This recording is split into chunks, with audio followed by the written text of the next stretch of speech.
The architecture of AIETAR 2026. AIETAR 2026 is structured in 6 parts, 3 schedules, and 2 appended instruments, Form E1 and the mandatory legal notice. Understanding the architecture before studying the detail is important. It prevents you from treating individual rules in isolation when they only make sense in their structural context. Part 1 is general, in the citation, interpretation, purpose and scope, constitutional status, guiding principles, and the status of the rules themselves.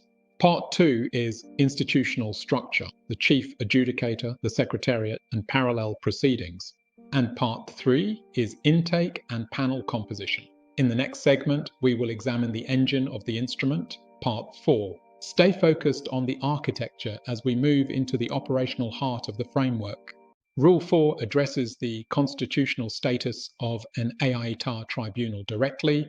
It provides that a tribunal appointed under these rules derives its adjudicative authority from the same constitutional source as the courts.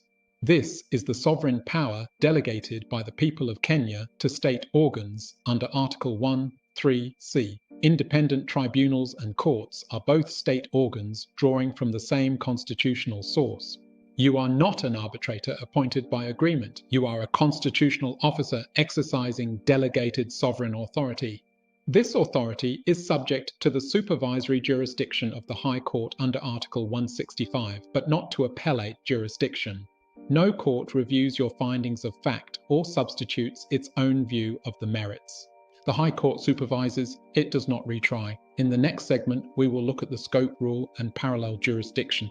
Understanding this foundation is critical to exercising your authority effectively. Rule 3.2 sets out the scope of AIETAR jurisdiction. Sub-rule C makes explicit that AIETAR jurisdiction is parallel to and does not displace or supersede the jurisdiction of the Commission, the PPDT, or any court. Rule 3.2c translates the constitutional analysis we discussed previously into operational rule language. It ensures the framework functions alongside existing institutions.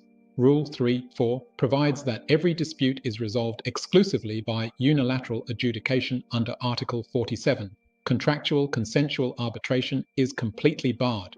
This is a structural distinction from AIETAR 2026. AIETAR is a single-track instrument. All proceedings follow the adjudication highway. There is no arbitration track here. In the next segment, we will explore the guiding principles and the supervisory standard.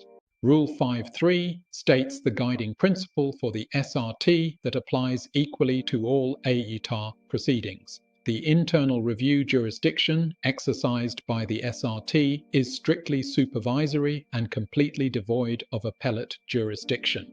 The SRT shall only examine the primary proceedings to ensure compliance with Article 47 and the FAAA. It shall never re-evaluate factual findings or substitute its own substantive decision for that of the primary tribunal. The FAA Act Section 7 grounds are the constitutional checklist against which every step of every AIETAR proceeding will be measured. Apply them as you go, not in retrospect. This principle governs how the primary adjudicator should conduct the proceedings. Every step is a potential ground for review. This concludes Module 15, Session 5. We will now move on to Session 6. Stay focused on these foundational principles as we continue.